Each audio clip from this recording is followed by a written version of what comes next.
Hello everyone, and welcome to some more horrific news. Okay, we've a bit of behind the scenes news on the Substance movie, so let's take a look at it.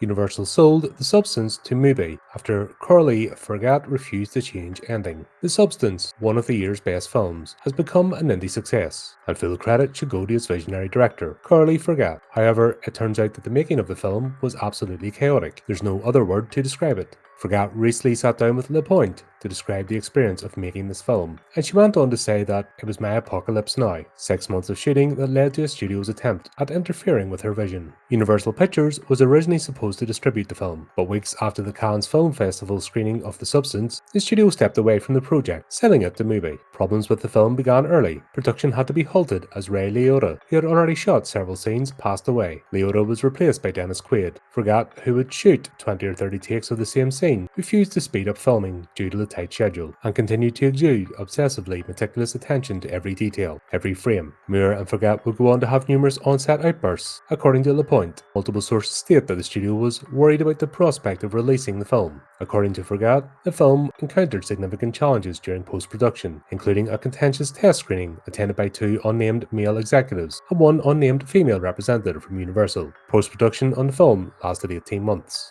One male executive hated the film so much that he insisted on an extensive recut of not just the whole film, but also the disgusting ending. The problem was that Fargeat's contract had her getting final cut. Prior to its Cannes debut, MUBI acquired worldwide rights to the film for $12.5 million. The Substance went on to win the prize at Cannes, critical acclaim, and has earned an impressive $70 million worldwide. It might even get Muir and potentially the film Oscar nominated. Universal clearly made the wrong decision. And that is it.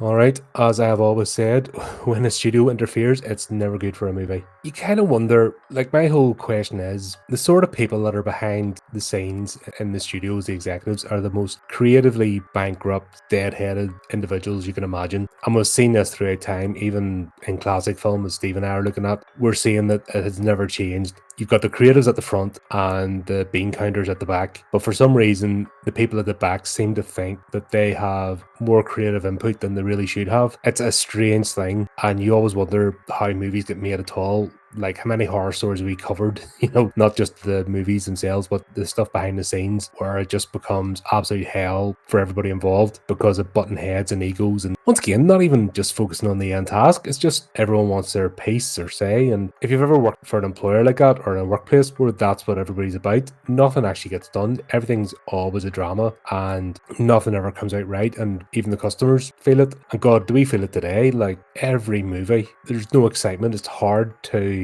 get invested because you just feel the weight of all this nonsense on top of you. I enjoyed The Substance. Obviously, I reviewed it in the channel. You can check it out there if you wish. I thought it had a deeper meaning than just the superficial Hollywood stuff. Like, there was a real message in there about self-loathing and how self-loathing can destroy you, and you can have everything in the world, but if you're not centered as a person, fame is fleeting, as they say. It's your personal connections, it's your vital existence, it's how you engage with the world is what's important. If you lose that, then it doesn't matter. You can have all the shiny baubles a day, you're still going to be deeply unhappy and never satisfied. And I thought the movie really touched into that. And the ending was brilliant. That ending was pure horror. It was pure body horror. And to tone it down, like, look what they did with Speak No Evil. I've seen a review on it, and I know the ending of the remake, like, not even bloody 2 years after the movie came out. And they sanitized it and made it safe. And horror's not meant to be safe. Horror is meant to invoke emotion. Horror is meant to stir that primal fear inside you. And not just by jump scares, but actually getting inside your head and having a wee twist. And honestly, this movie did it brilliantly. Loved it. But anyway, there you go. Wee tip out for you. Let me know what you think.